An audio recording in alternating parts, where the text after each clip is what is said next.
On le disait en délicatesse, voire en rupture totale avec le chef de l'État, ce qui lui aurait valu sa mise à l'écart du nouveau gouvernement. Et pourtant, rien dans les actes ni dans les faits n'a laissé transparaître un tantinet de ses supputations. Fidèle à ses principes, Pascal Irénée Koupaki a été ponctuel en arrivant à l'esprit mature, devenu ministère de l'évaluation des politiques publiques et du programme de dénationalisation.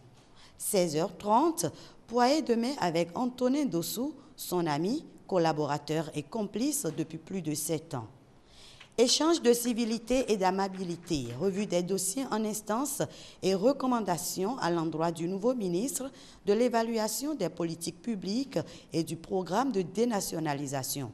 Tout aura été dit en quelques minutes avant le rituel protocolaire des discours. C'est d'abord l'ex-premier ministre qui s'est exprimé juste après les mots de satisfaction du personnel. Monsieur le ministre,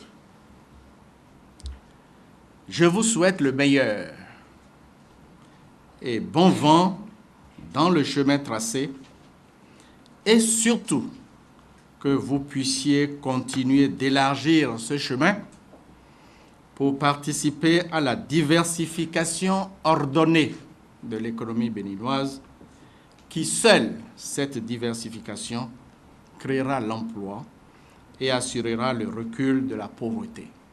Monsieur le directeur de cabinet sorti et monsieur le ministre, chers frères et sœurs, membres du personnel, la plupart des graines que nous avons semées ici sont tombées dans la terre fertile. Je pars donc joyeux.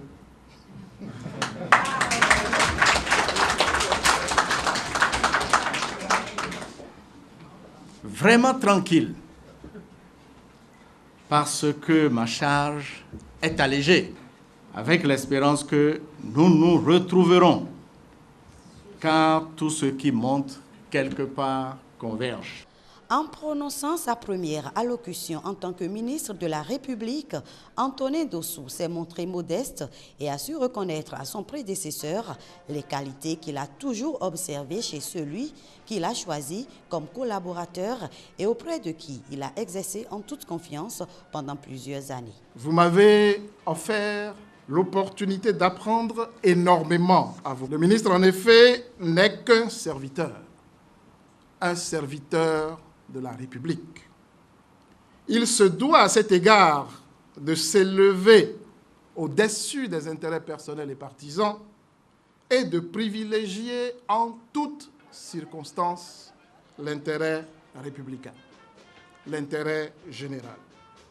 Je retiens de vous également la rigueur, la persévérance, le sens de l'organisation, de la méthode. Le développement est une somme de contraintes à lever progressivement au fur et à mesure. Les deux hommes ont ensuite reçu les félicitations du personnel, de nombreux amis qui leur ont témoigné amitié et grande sympathie.